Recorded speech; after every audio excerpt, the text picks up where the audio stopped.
The top two priorities are to reduce government regulation and to reduce government regulation.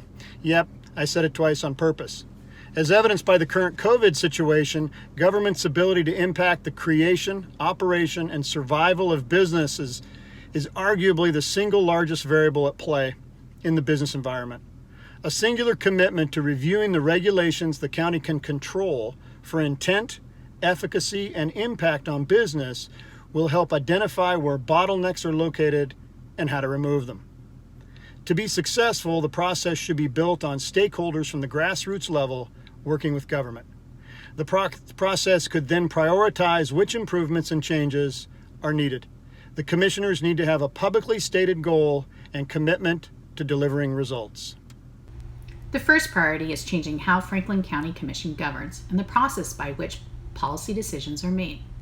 Commissioners must collaborate and work constructively and set governing priorities so that the commissioning board governs in a planned and more effective manner that responsibly maximizes public tax dollars. A careful consensus-based approach to governing will offer our county the best results. A second priority is greater collaboration with the Port of Pasco, City of Pasco, state and private sector organizations to create more diverse economic opportunities such as private-public partnerships for county residents. Fast and efficient internet connectivity is essential for a strong economic environment.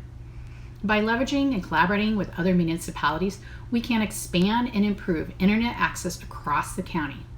If we want to build a county that lives up to its potential and works for everyone, then we need to create conditions necessary for success. Having owned and grown multiple small businesses, my first priority will be working to prevent new regulatory and tax burdens on business while reducing or eliminating existing business-killing regulations. Added fiscal burdens on our businesses will only further suppress economic activity and reduce overall revenue production for everyone. Recent increases in the real estate excise tax and B&O tax should be repealed or suspended, and efforts to enact an income or capital gains tax must be defeated. My membership on the Legislative Steering Committee of the Washington State Association of Counties, together with a decade of building relationships with state legislators, provides both the access and the voice necessary to achieve this goal. My second goal is attracting a diverse new generation of skilled labor by supporting community colleges and trade schools as a respected alternative to the traditional four-year college degree, while creating the community and employment quality of life necessary to attract top talent to our communities.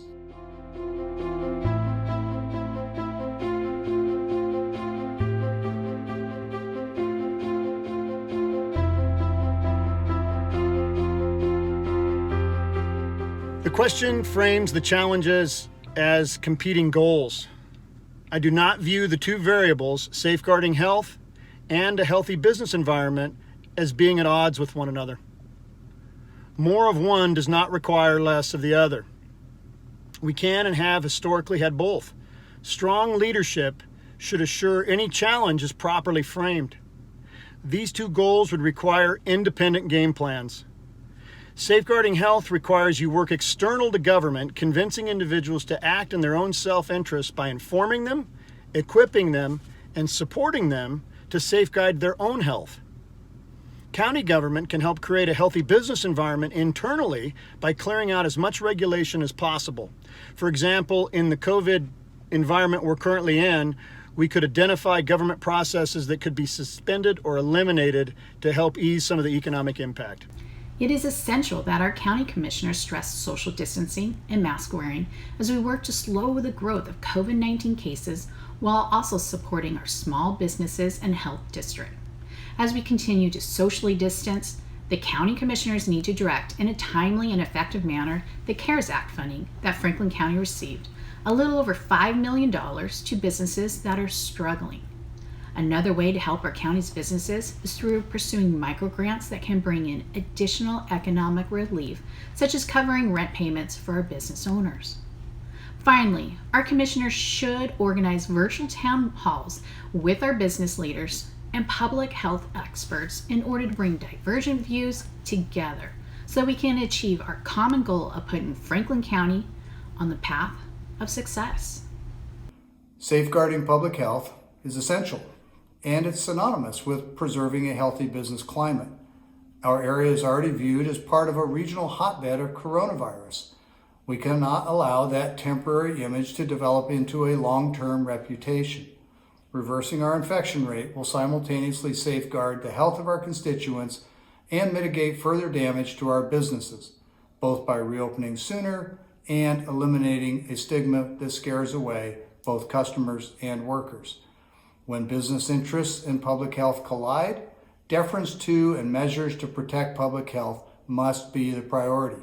Finding the optimal balance between public health and business requires local leaders working in harmony with the governor's team and setting aside political or other differences rather than resisting and pursuing other agendas. Supporting our public health professionals' efforts to reduce the infection rates is our region's best opportunity to safeguard both human and business health.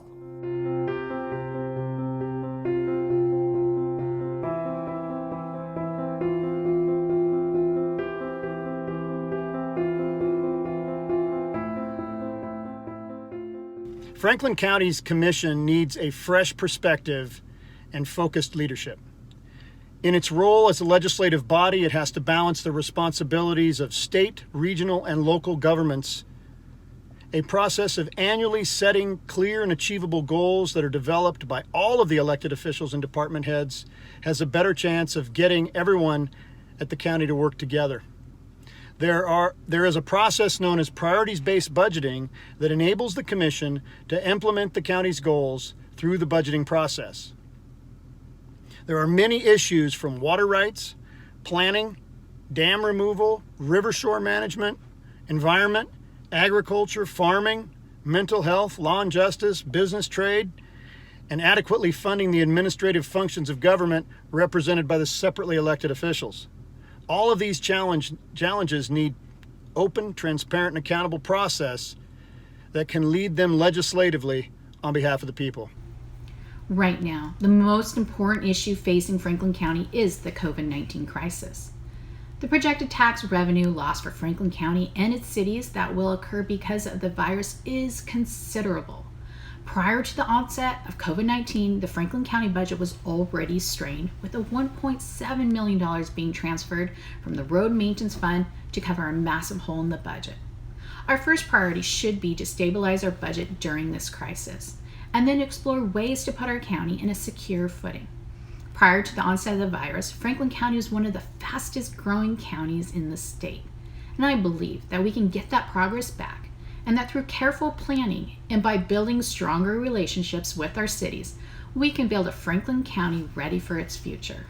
Well, our biggest challenge will be maintaining services to our citizens in the midst of financial shortfalls, while bringing our citizens together in a unified effort to suppress the rate of COVID-19 infection in our county.